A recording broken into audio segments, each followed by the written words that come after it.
여러분 안녕하십니까? 저는 연세대학교 세브란스 심장혈관병원에서 심장혈관외과 의사로 일하고 있는 유경종입니다. 오늘 이렇게 유명한 비욘디 채널 구독자분들과 만나게 뵙게 되어서 기쁘게 생각합니다. 제가 오늘 말씀드릴 것은 심장병, 그중에서도 간상동맥 우회술이란 무엇인가에 대해서 말씀드리도록 하겠습니다. 대부분의 사람들이 아시고 계시겠지만 우리 심장은 우리 가슴에서 약간 정중앙에서 약간 왼쪽에 이렇게 치우쳐져 있습니다.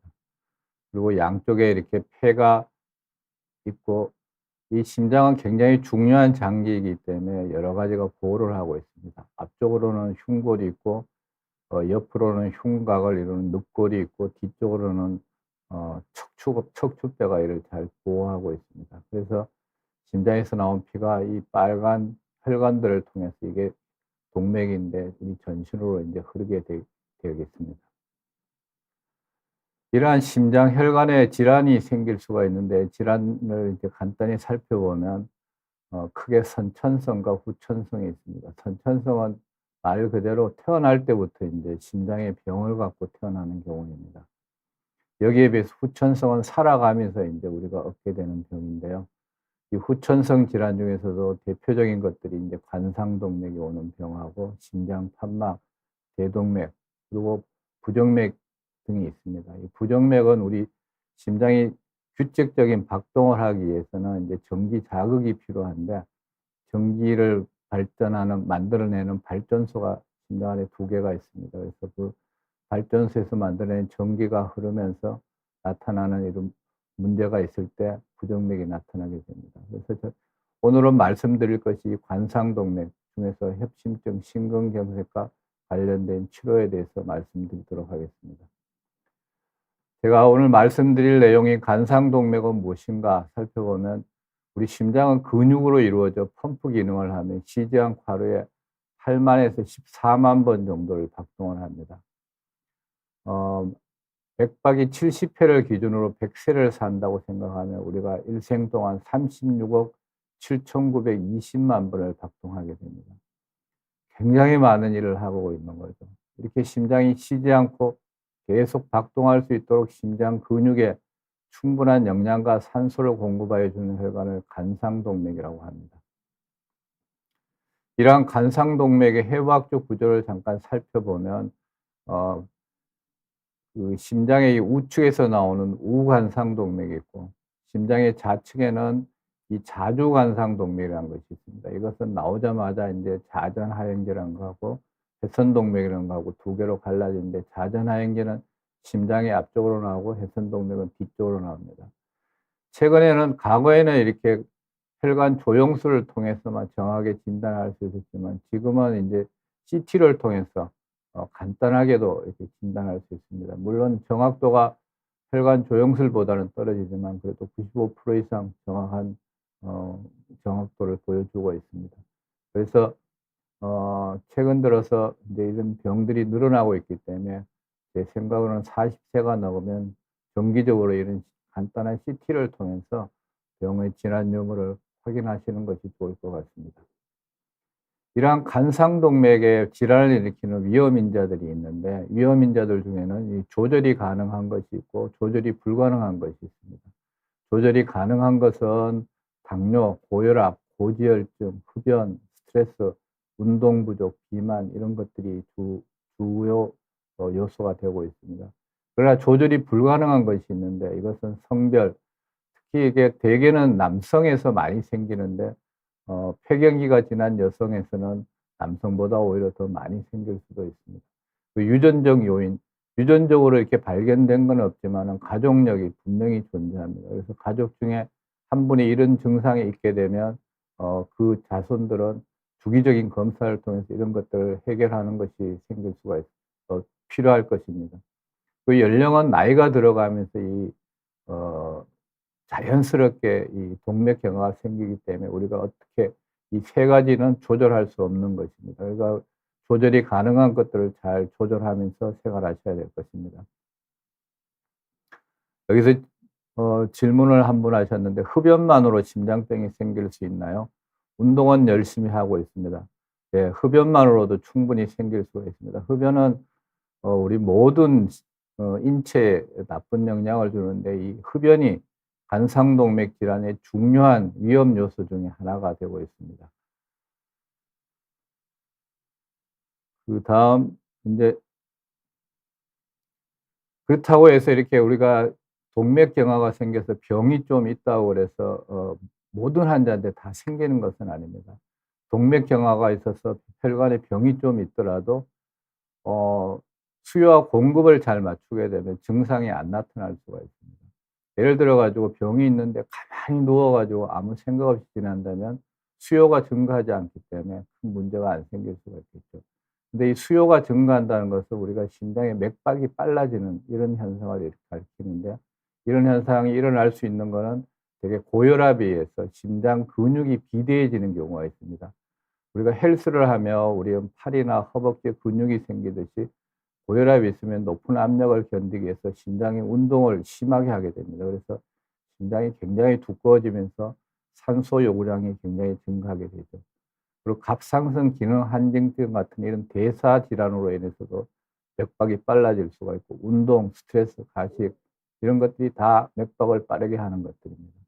여기에 비해서 공급에 영향을 주는 것은, 가장 큰 영향을 주는 것은 관상동맥 협착증입니다.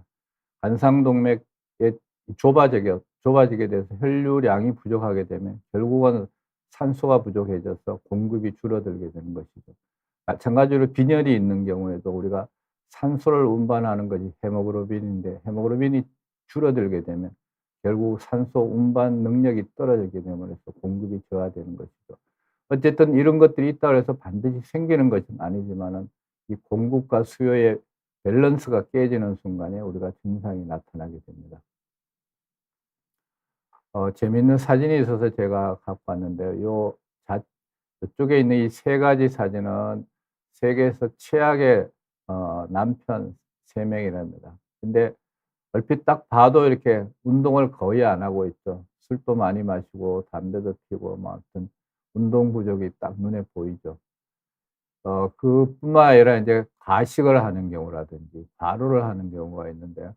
지금 딱 이 사진을 보면 저희 심장혈관외과 의사가 생각이 나서 제가 상당히 애착이 가는 사진인데, 지금 그 의사 중에서도 이렇게 여러 가지 이 과들이 많이 있지만 이게 심장혈관외과, 이 수술을 하는 심장혈관외과 의사들은 점점 하려는 사람이 없어집니다. 지금은 은퇴하는 사람들이 더 많고 하려는 사람보다 많기 때문에 이렇게 시간이 가다 보면 나중에 가면 심장 수술을 할 수 있는 외과 의사들이 상당히 부족해질 것입니다. 그게 상당히 걱정이 되는데, 그치만 이 사람 눈동자를 보면 굉장히 반짝이고 있죠. 이렇게 어려운 상황에서도 저희 외과 의사들이 열심히 이 환자들을 돌보고 있습니다.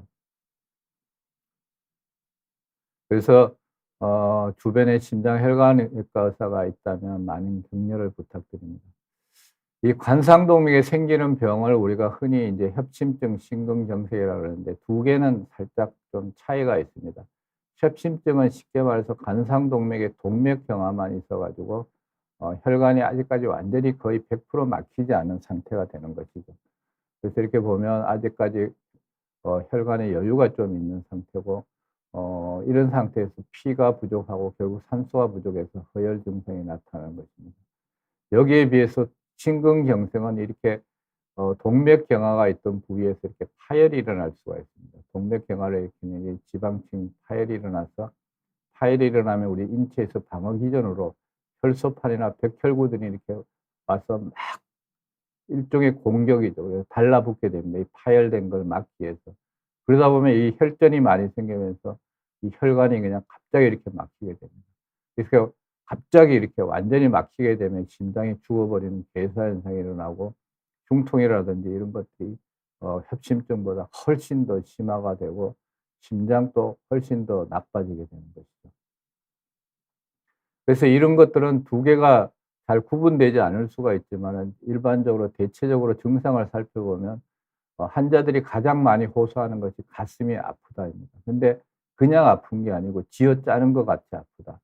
고춧가루, 생살에 고춧가루를 뿌린 것 같다. 칼로 후벼 파는 듯 아프다. 이런 이렇게 굉장히 심하게 표현을 합니다. 그리고 이런 통증이 목이나 어깨, 팔 등으로 이렇게 뻗치는 경우도 많이 있습니다. 또 다른 중요한 증상으로는 무거운 돌이 가슴을 짓누르는 것 같은 불편한 느낌 또는 이렇게 심한 압박감 같은 거. 그래서 숨을 쉬기 어렵다 뭐 이런 얘기를 호소하는 환자들도 많이 있습니다. 그러면서 숨이 차고 무력감, 구역질 구토 같은 것들이 나는데 가장 심한 경우 심근경색이 진행되면 식은땀이 나면서 대개 느끼는 증상이 '죽을지도 모르겠다 내가 여기서.' 이런 증상을 이렇게 호소하는 경우가 많습니다.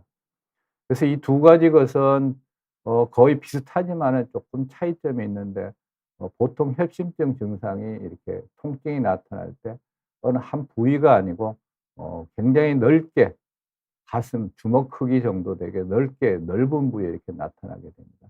이런 것들이 대개 운동이나 스트레스 식사 즉 맥박이 빨라지는 거하고 관계가 돼서 이렇게 나타나는 게 특징적으로 나타나고 휴식을 취하거나 또는 니트로그리세린이라는 이런 혈관 확장제를 쓰게 되면 증상이 금방 호전되는 이런 것이 협심증이라고 볼 수가 있습니다. 이런 것들은 대개 시간적으로 보면 한 5분 이내에 이 증상이 사라지는데 길어도 15 분을 넘기는 경우가 크지가 않습니다. 그에 비해서 심근경색 같은 경우는 대부분 15분 이상 지속이 됩니다. 근데 15분 이상 지속이 된다면 심근경색으로 진행을 하고 있거나 진행되었다는 것을 의미하기 때문에 빨리 응급으로 병원을 가야 될 것 같습니다. 그래서 심근경색이 오면 협심증보다 좀 더 정말로 죽을 것 같은 공포심을 느끼는 것으로 이렇게 표현을 하고 있습니다. 그리고 이런 휴식이나 이런 걸로 잘 호전되지가 않고 심근경색이 발생하면 24 시간 내에 한 20에서 40% 정도가 발병 동시에 급사할 수가 있습니다. 4 시간 이내에 병원에 바로 가 갖고 최선의 치료를 받더라도 사망률이 상당한 수준에 이르기 때문에 이런 증상은 나타나면 가급적이면 빨리 이 병원에 가서 진단을 치료를 받는 것이 좋습니다.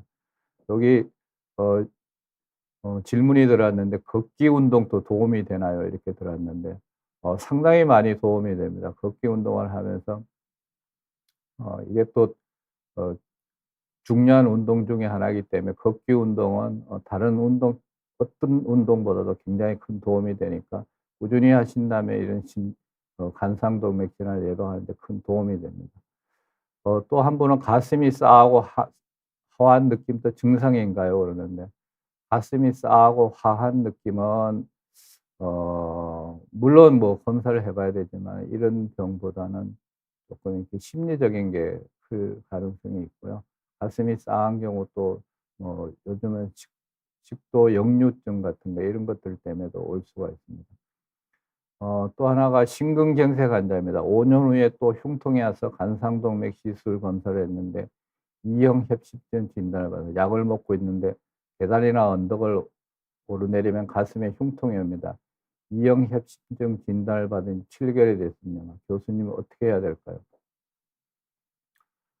어 E형 협심증이란 것이 이게 지금 그 좀 우리가 보통 얘기하는 이런 거하고 틀리게 좀 이렇게 간상동맥 수축이라든지 이런 것들에서 오는 것을 의미하는 것 같은데 어 뭐 E형 협심증 그 자체에 대해서는 어 완전하게 치료 방법이 없는 것으로 알려져 있습니다. 그래서 이렇게 약을 드시면서 해야 되는데 만약에 약을 드시면서도 이런 증상이 있다면 이게 제대로 된 그거에 처방이 안 됐을 수가 있으니까 반드시 가서 다시 한번 검사를 해 보시고 약을 좀 바꾸듯이 하셔야 될 것 같습니다.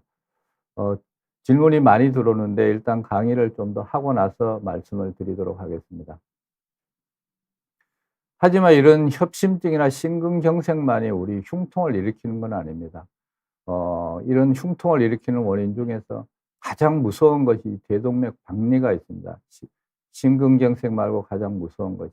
대동맥 박리나 이렇게 대동맥의 내막이 찢어지면서 이 피가 내막과 밖에 있는 그 외층 사이로 이렇게 피가 새면서 대동맥이 이렇게 풍선처럼 부풀어 오르는 것을 말합니다. 이것은 굉장히 얇기 때문에 언제든지 터질 수가 있기 때문에 이것도 심근경색하고 마찬가지로 가급적이면 빨리 병원에 가서 응급수술을 받아야만 치료가 될 수가 있습니다.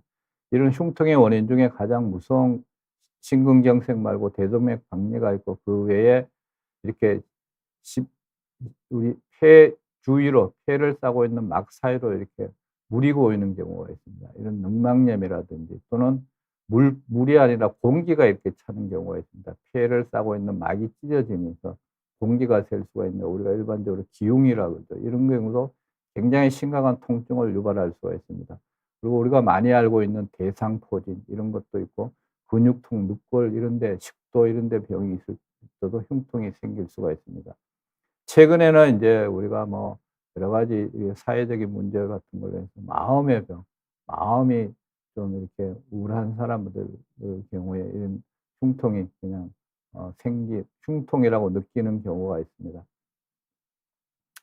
그래서 이런 여러 가지 흉통이 나타났을 때 우리가 협심증 심근경색이라고 쪼끔 더 강하게 의심을 해야 되는 경우는 운동 시 악화가 된다거나 또는 휴식이나 또는 아까 말씀드린 니트로글리세린 후 호전이 된다거나 또는 목이나 이렇게 어깨, 팔 등으로 뻗치는 경우 이런 경우는 우선적으로 협심증 심근경색을 좀 이렇게 의심하셔야 되고 아까 그 질문을 하신 그분처럼 이렇게 이형성 협심증 같은 경우 통증 같은 경우에 관상동맥 수축에 의해서 오는데 검사를 해 보면 이렇게 정상일 수가 있습니다. 그런데 이게 본인은 인제 뭐 하루 특정 시간대에 이렇게 나타날 수도 있고 통증을 느낄 수가 있습니다. 이런 경우는 검사를 하면서 수축을 일으키는 약제를 사용해서 이게 확인을 하는 방법이 있는데 어쨌든 이런 경우도 있을 수 있습니다. 어쨌든 협심증이나 심근경색이 의심되는 경우는 이런 증상이 있는 경우는 일단 의심하고 병원을 찾아보는 것이 좋습니다.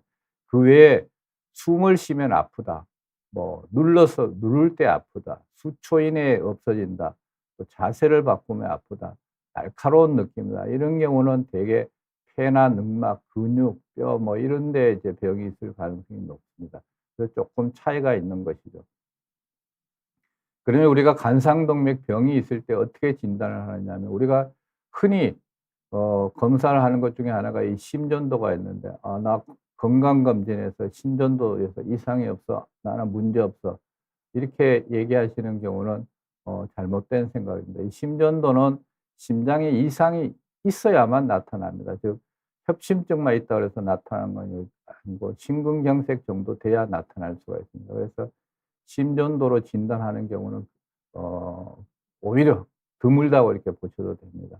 마찬가지로 이렇게 심초음파도 심장의 근육에 이렇게 문제가 생겨 가지고 기능이 떨어지지 않으면 이게 발견하기가 힘듭니다. 심초음파나 오히려 운동부하 같은 검사 같은 경우는 좀 더 빨리 진단을 할 수가 있고요.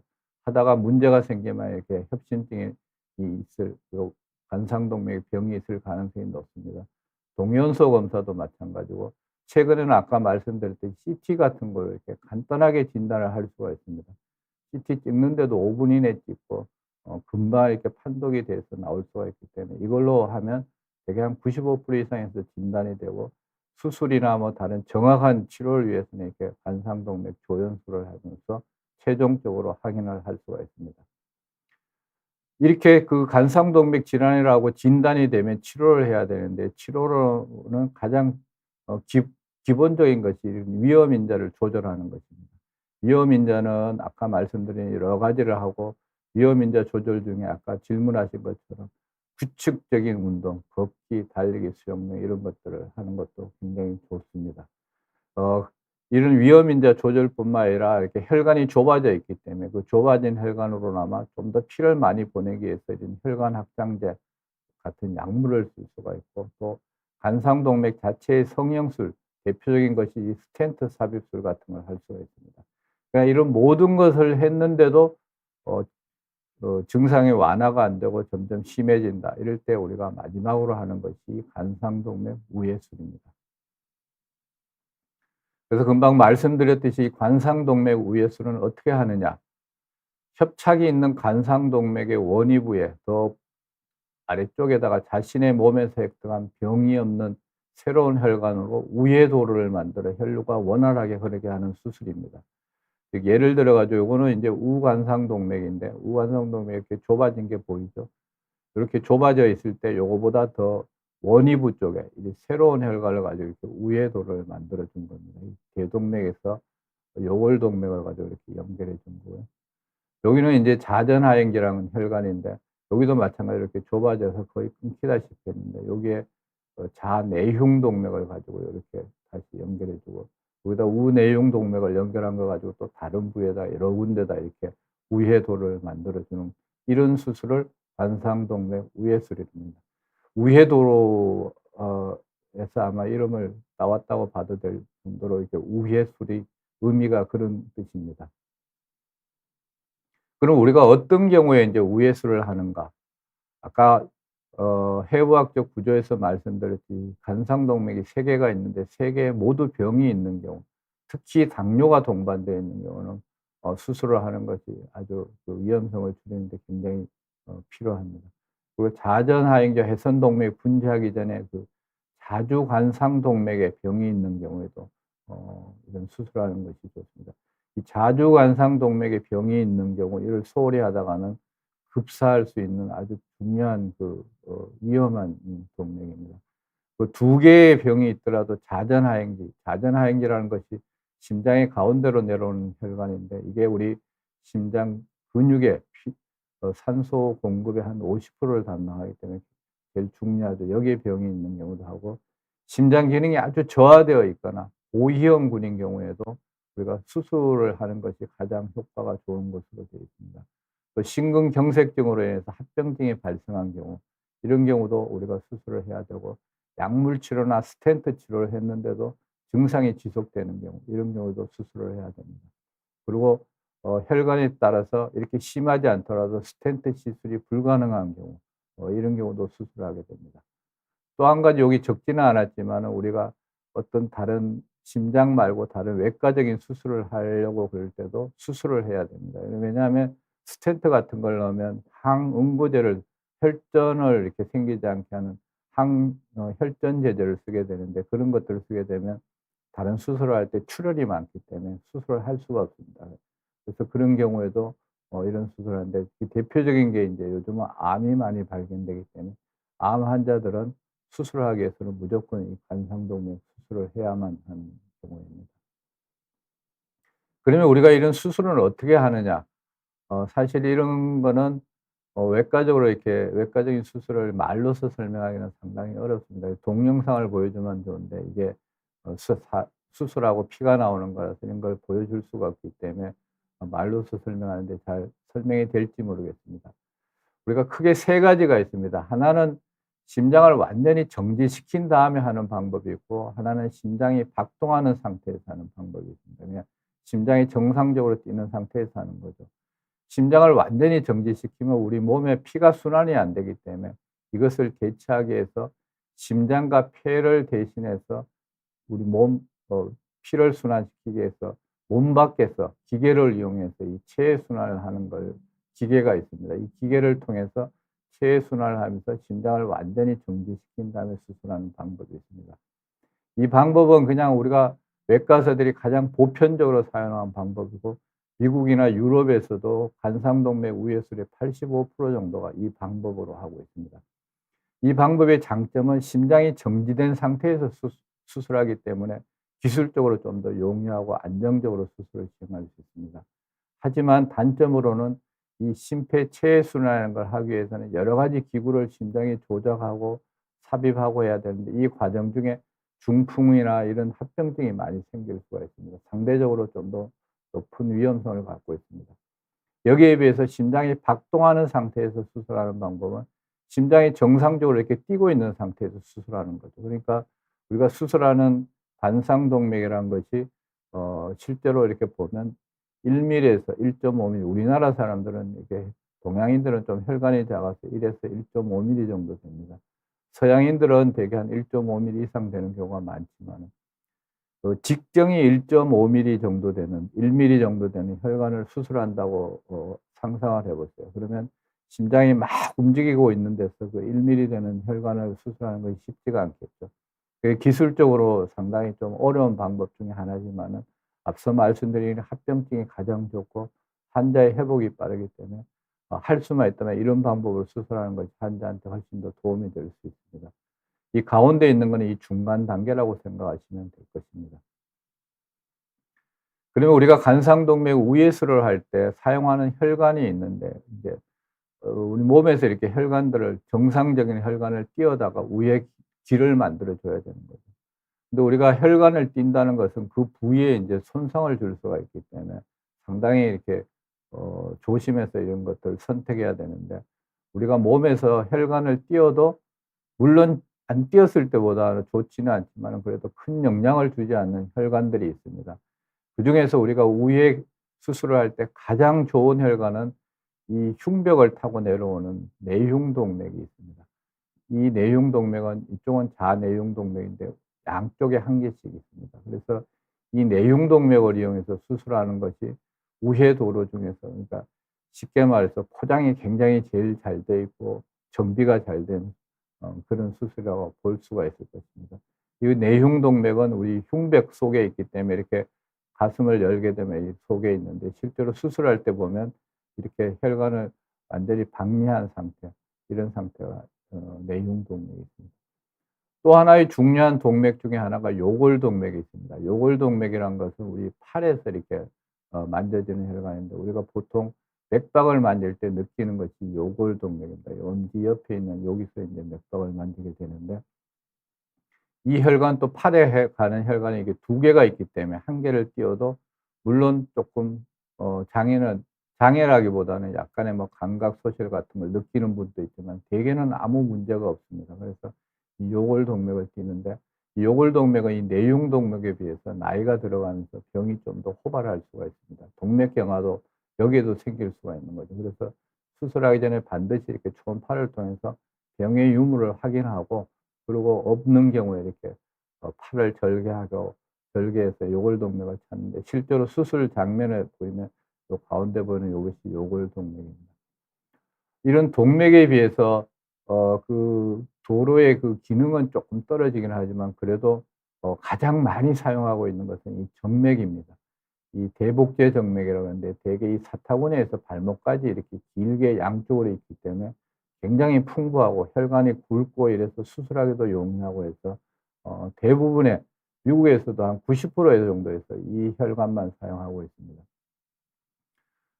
이 혈관도 마찬가지로 이렇게 하지정맥류 같은 병이 생길 수가 있기 때문에 수술하기 전에 이렇게 초음파를 가지고 혈관을 이렇게 확인을 하고 이상이 없으면 이 이런 표시된 선 같은 데를 따라서 인제 절개를 하게 됩니다. 절개를 하고 실제 수술실에서 보이는 혈관은 가운데 있는 이렇게 보이게 됩니다.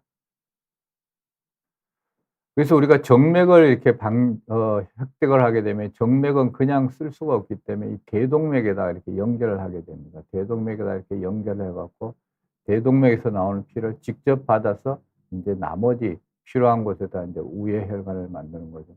여기에 비해서 이게 내흉동맥, 좌내흉동맥은 혈관에 이 내흉동맥이 기시하는 부위에 붙어 있는 그 상태로 바로 쓸 수가 있습니다. 그렇지만은 아까 말씀드렸듯이 양쪽에 한 개씩 있지만 그 길이가 짧고 이래서 모든 혈관에 이렇게 다양하게 쓸 수가 없는 단점이 있습니다. 그래서 보통은 우리가 이제 가장 많이는 아니지만 저 같은 경우 가장 많이 쓰는 방법은 양쪽에 이렇게 동맥을 분리를 합니다. 그래서 우내흉동맥을 잘라 가지고 좌내흉동맥에 연결해 갖고 이렇게 Y자 형태로 이렇게 만들어 가지고 나머지 여러 가지 혈관에다 이렇게 붙이게 되는 거죠. 그래서 이렇게 여러 가지 혈관들을 갖다가 환자의 상태에 맞게 붙이게 됩니다. 이것은 이게 심장을 이렇게 그 환자 사진인데 요게 가운데 보이는 게 요게 간상동맥이고 요 까맣게 보이는 거는 간상정맥입니다. 보통의 경우는 요 가운데 있는 것처럼 이렇게 보라색으로 이렇게 보이는 것이 정상적인 동맥의 색깔인데 여기 보이는 이렇게 허옇게 보이는 이런 것들은 동맥경화가 심하거나 석회화가 되어 있으면서 인제 좁아져 있는 것을 보여주고 있죠. 근데 이런 수술을 할 때 인제 우리가 심장이 박동하는 상태, 뛰고 있는 상태에서 수술을 하게 되면 이 혈관을 인제 문합을 하기 위해서 혈관을 연결하기 위해서 절개를 하게 되면 피가 많이 나오게 되고 그래서 요런 션트라는 것이 있는데 이게 파이프 같은 것입니다. 아래 위로 통하는 요 파이프 같은 것들을 그것을 이렇게 절개한 혈관 속에다가 넣으면 어 여기서 보이는 요런 형태가 됩니다. 그러면 수술하는 중에 이 파이프 때문에 피가 나오는 것도 줄어들고 피가 또 수술하는 동안 아래 위로 통하기 때문에 심장에 주는 그런 데미지도 적게 됩니다. 그래서 수술하는 중에는 이렇게 션트라는 것을 넣어 가지고 이렇게 문압을 시작하고 요거는 인제 문압이 끝난 상태입니다. 그래서 우회 도로가 이제 한 개가 만들어진 상태죠.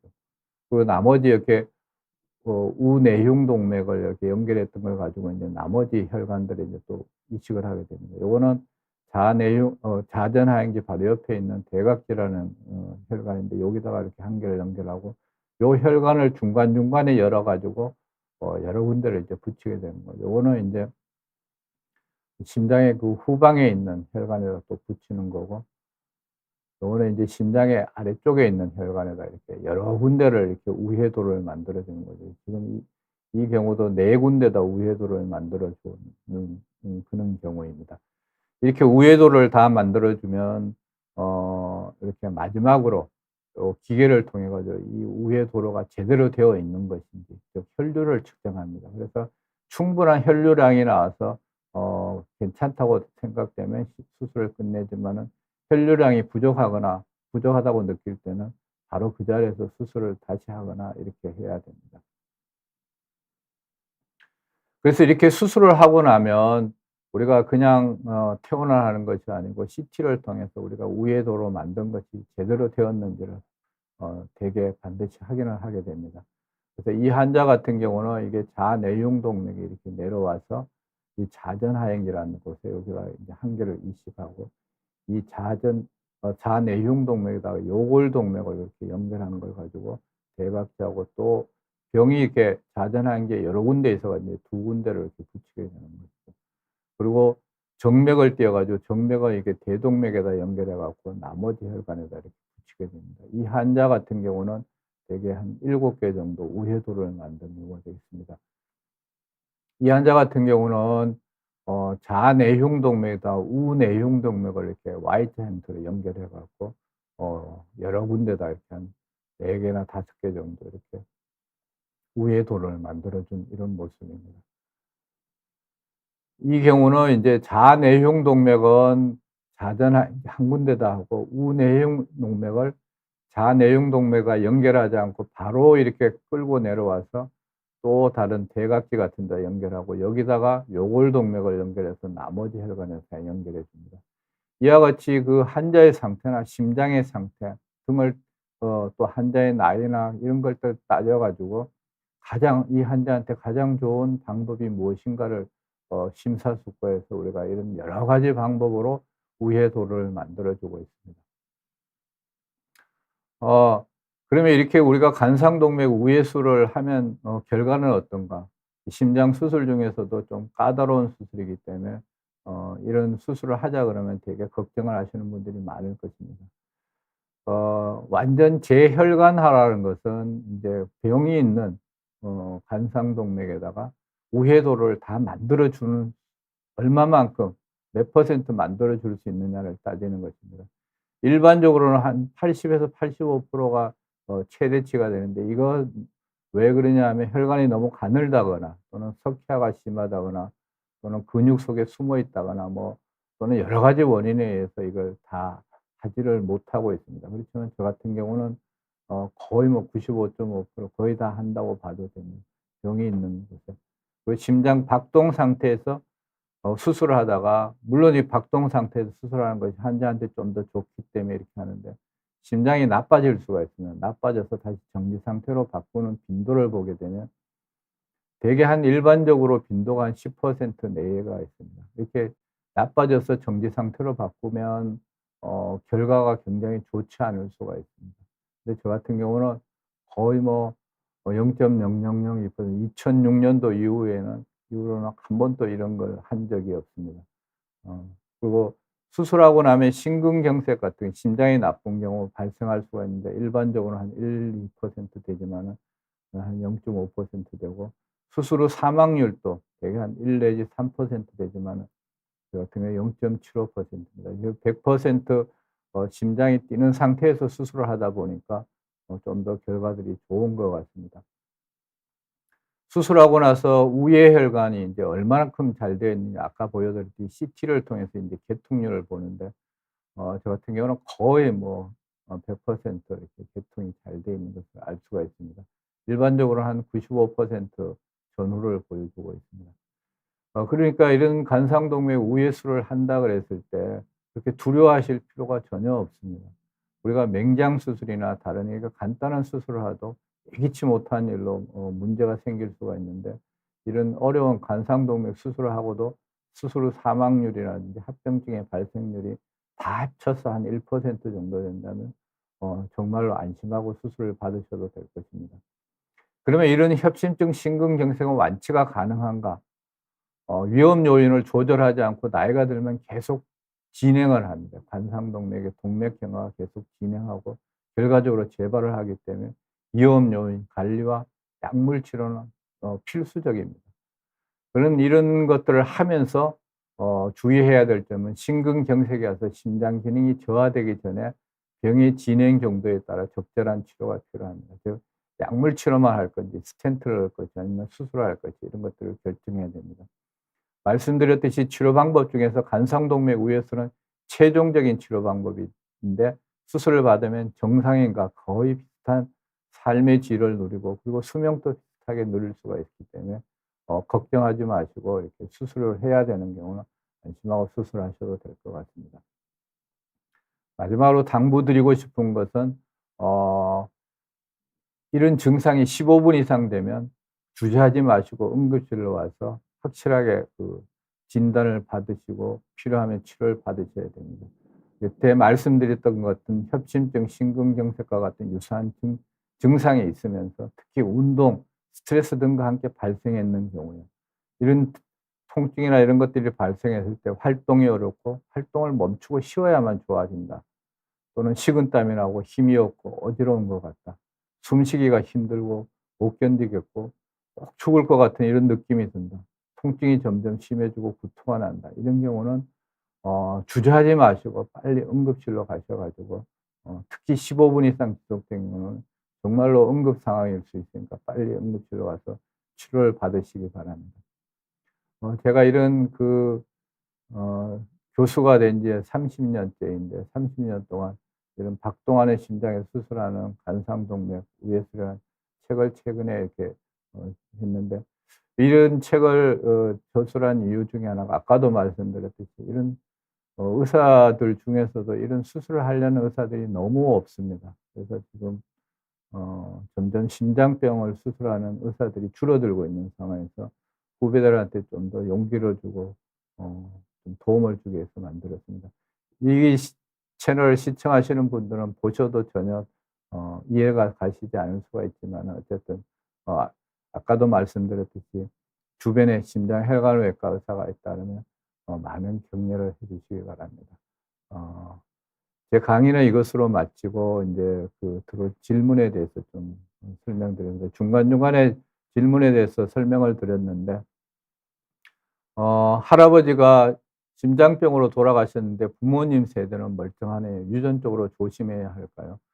어 아까도 말씀드렸듯이 이것은 분명히 가족력이 있습니다. 가족력이 있기 때문에 우리가 보통 그 심장 이렇게 관성동맥 질환은 과거에는 한 50세 뭐 60세 이때 돼야 생기는 거라고 이렇게 생각을 했었는데 제가 수술한 환자 중에 가장 어린 환자는 28 세도 있었습니다. 물론 그런 경우는 이제 저는 가족력에 의해서 인제 일찍 발견된 것이지만은 부모님 세대가 멀쩡하다 하더라도 할아버지가 있었다면 보통은 우리가 한 45세 정도부터 이렇게 관상동맥 CT 같은 것들 건강 검진할 때 넣는데 좀 더 일찍 해 보시는 게 좋습니다. 제 생각에는 뭐 괜찮으시다면 한 35세 아니면 최소 40 세부터는 건강 검진할 때 꼭 이 CT 같은 간단하니까 찍어서 좀 확인을 해 보시는 게 좋을 것 같습니다. 꼬미토리 님께서 질문하셨는데 30 대도 심장병이 발병하나요? 예, 발병합니다. 그래서 30 대도 대부분은 이런 증상이 있어도 심장병하고는 관계가 없을 수 있지만 아까 말씀드렸듯이 제가 수술한 물론 이렇게 뭐 약이나 약으로 치료가 되거나 뭐 스텐트로 하는 것도 아니고 수술까지 왔던 환자가 28 세까지 어렸던 환자분도 있으니까 이런 증상이 있으면 꼭 검진을 받아 보시기 바랍니다. 안몬 아이트니 님께서 질문하셨는데 아버지가 심장에 구멍이 있다고 합니다. 최근 심장이 두근거리고 숨이 차시다는데 병원에 가 봐야겠죠. 심장에 구멍이 있다는 거는 제가 오늘 강의 자료를 준비하면서 너무 많은 것 같아 가지고 슬라이드는 있지만 안 보여 드렸는데 선천적으로 심장에 이제 구멍이 생길 수가 있습니다. 우리 심장은 심방이 2개 있고 심실이 2개 있는데 그 심방과 심방 사이에는 이 벽이 있고 심실과 심실 사이에도 벽이 있습니다. 근데 이게 원래 어렸을 때는 이게 태아 때는 있지만 인제 태어날 때 되면 이 구멍이 벽이 다 막히게 되는데 이 벽이 막히지 않고 있는 경우에 심장에 구멍이 있다고 그럽니다. 이게 그래서 이런 경우 구멍이 작으면 이렇게 뭐 70 대까지도 이렇게 사실 수가 있지만 구멍이 큰 경우는 40대 늦어도 한 50대 되면 심부전증이 생길 수가 있습니다. 반드시 병원에 가서 검사를 해 보시고 수술을 해야 될 정도로 크다면 빠른 시간에 수술을 받는 것이 좋습니다. 양주 사나이 씨께서 질문하셨는데 심근경색 스텐트 시술 후 5년 후에 E형 협심증 진단을 받고 시그마정 5mg을 처방을 받고 한 달 후에 또 가슴이 뚱뚱해서 엔지비드 처방전 40mg 처방받아 먹고 있습니다. 약을 복용 후에 어지러움이 심하고 머리 뒤통수가 너무 아프고 계단이나 언덕을 올라가면 가슴 흉통이 있습니다. 다시 시술해서 검사를 받아야 하나요? 아니면 교수님 말씀대로 약을 어 먹어야 하나요? 부탁드립니다. 우리가 사용하는 이런 시그마정 같은 이런 약들이 인제 혈관을 확장을 시키는데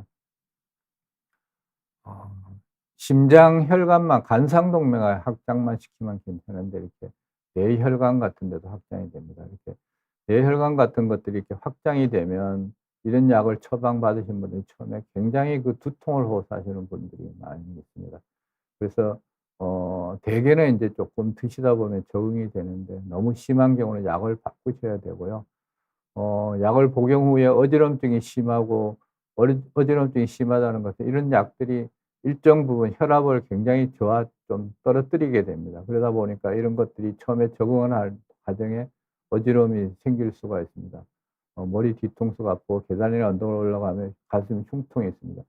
가슴 흉통이 있다면 약 용량이 잘못되어 있거나 또는 더 다른 약이 더 필요하거나 할 수가 있으니까 반드시 가서 다시 어 이 저 진단을 진료를 받으시고 필요하면 검사도 하셔야 될 것 같습니다. 최동화 씨 께서 이제 하셨는데 "간상동맥 우회 수술 후 재발 가능성이 있을까요?" 예, 재발 가능성이 있습니다. 왜 그러냐 하면 이렇게 우리가 처음에 우회 수술을 만들 때 어 정상적인 혈관으로 이렇게 우회 도로를 만들어 준다 그래도 그 만들어 준 혈관에도 시간이 지나면서 동맥경화가 발생을 합니다. 그래서 이런 아까 말씀드린 위험인자 같은 걸 조절하지 않고 약을 제대로 안 드시면 언제든지 재발 가능성이 있습니다. 미국 같은 데서 보고하는 바에 의하면 이 우회 수술 후 재수술을 하는 빈도가 한 10 에서 15%, 많은 데는 한 20% 정도 있는 걸로 되어 있습니다. 그런데 저희 나라는 이게 동맥을 많이 쓰기 때문에 재발 가능성이 저 같은 경우도 거의 한 1% 미만이 아닐까 이렇게 생각하고 있습니다. 김지은 씨께서 질문하셨는데 잠자라고 누웠을 때 가끔 가슴이 너무 답답하고 숨을 쉬어도 뭔가 잘 안 쉬어지는 느낌인데 심장 문제일까요? 어 연세가 어떻게 되시는지 모르지만 이렇게 젊은 분이시라면 아닐 가능성이 훨씬 많고요. 그리고 또 나이가 있으신 분이라도 잠자려고 누웠을 때 평상시에 활동을 할 때 괜찮다가 누웠을 때 이렇게 오는 경우는 제 생각에는 아닐 가능성이 상당히 있습니다. 그러나 평상시에 이런 아까 말씀드린 맥박이 올라가는 상태, 운동을 하거나 스트레스가 가식을 하거나 뭐 등 이런 상태가 되었을 때도 이런 증상이 있다 그러면 반드시 병원을 가 보시기 바랍니다. 송파리 님께서 질문하셨는데 "교수님 조영 CT에서 이상 없다고 나오면 운동 검사할 필요성이 있을까요? 어 조형 CT에서 이상이 없다고 하면 운동 부호 검사할 필요성은 없습니다. 운동 부호 검사는 이런 조형술이나 CT를 찍기 전에 이상을 먼저 찍을 필요가 있는지를 확인하기 위해서 하는 경우가 대부분이기 때문에 이 조형술이나 CT에서 이상이 없으면 운동 부호 검사는 할 필요성이 없습니다. 박지연 님께서 질문하셨는데 가끔씩 갑자기 심장이 천천히 뜁니다. 뭔가 심장 박동이 느려지는 느낌, 큰 병일까요? 어 이런 경우는 그 심리적으로 이런 거 이렇게 느낄 수가 있는데 제가 말씀드렸듯이 여기 그 보이시는지 모르지만 이렇게 엄지 손가락 쪽으로 이렇게 내려오면 가운데 이렇게 인대가 있습니다. 인대 바로 옆에 이렇게 엄지손가락 옆으로 이렇게 누르면 맥박이 만져집니다. 혹시 이런 증상이 있을 때 이걸 만져보시고 정말로 얼만큼 뛰는지를 한번 확인해 보십시오. 우리가 정상적으로는 60 회에서 80 회까지는 정상으로 생각하고 있습니다. 그렇지만은 운동을 많이 한 사람이거나 이런 분들은 맥박이 뭐 특히 마라톤 선수 같은 경우는 맥박이 뭐 40 대까지도 떨어져 있습니다. 이런 경우는 심장이 천천히 뛰어도 심장이 굉장히 그 액티브하게 이게 박동을 하기 때문에 충분히 산소를 공급하기 때문에 그런 경우인데 그렇게 운동을 많이 하는 분이 아니라면 반드시 이렇게 한번 맥박을 손으로 측정을 해 보고 정말 60회 이하다 그러면 병원에 가서 한번 검사를 해 보시는 것이 좋습니다. 아까도 말씀드렸듯이 심장을 이렇게 박동을 시키기 위해서는 우리 심장에 발전소가 2개 있습니다. 그래서 발전소에서 전기를 이렇게 계속 이렇게 내보내는데 이 전기가 나온 전기가 이제 전기선을 따라서 심장에 이렇게 전체적으로 분포가 됩니다. 그래서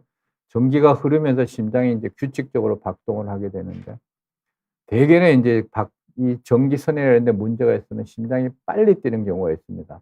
그런데 전기 발전소에서 문제가 있으면 심장이 천천히 뛰게 됩니다. 인제 이런 경우는 더 위험할 수가 있죠. 그래서 꼭 반드시 맥박을 재어 보고 60회 이하라 그러면 가서 검사를 해 보시기 바랍니다. 평안한 가을님께서 질문하셨습니다. "심장병 환자는 운동을 할 수 없나요?" 아닙니다. 운동을 하셔야 됩니다. 운동을 하셔야 되는데 본인의 심장에 맞게 이렇게 운동을 하시면 됩니다. 그러니까 내가 심장의 기능이 심장병이 있다고 해서 심장의 기능이 다 떨어져 있는 건 아닙니다. 적절한 치료를 받고 있으면 심장의 기능이 정상일 수가 있습니다. 그래서 정상인 경우는 물론 뭐 과도한 운동 이런 걸 뭐 꼭 해야 되는 경우가 라면 상담을 하시고 하고 그렇지 않다면 걷는 거라든지 이런 그 일상적으로 할 수 있는 운동은 얼마든지 할 수가 있습니다.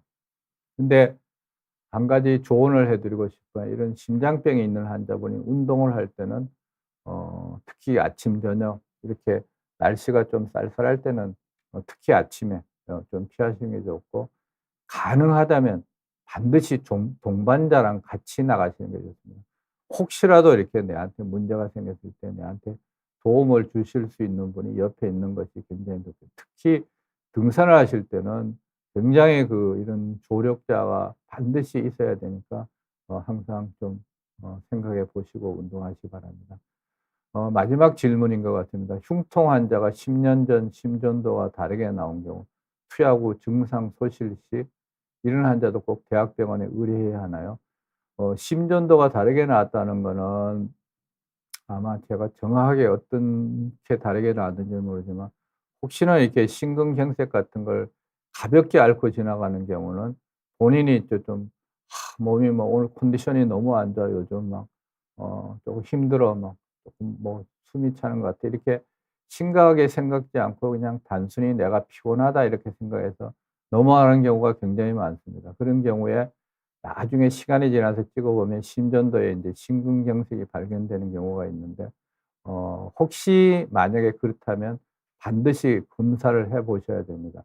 어쨌든 심전도가 다르게 나왔다는 것은 심장에 어떤 기능적인 변화가 있기 때문에 증상 소실이 있더라도 반드시 가야 됩니다. 약을 드시게 되면 혈관이 확장되기 때문에 일시적으로 이렇게 증상이 호전되면서 '내 병이 나은 게 아닌가.' 이렇게 생각할 수가 있는데 전혀 아닙니다. 이게 구조적인 문제가 있는 건 절대 좋아지지가 않습니다. 그냥 단지 혈관이 조금 확장이 되어서 증상이 호전된 것이지. 그래서 이런 경우는 제 생각에는 반드시 가서 검사를 해 보시는 것이 안전할 것으로 생각합니다.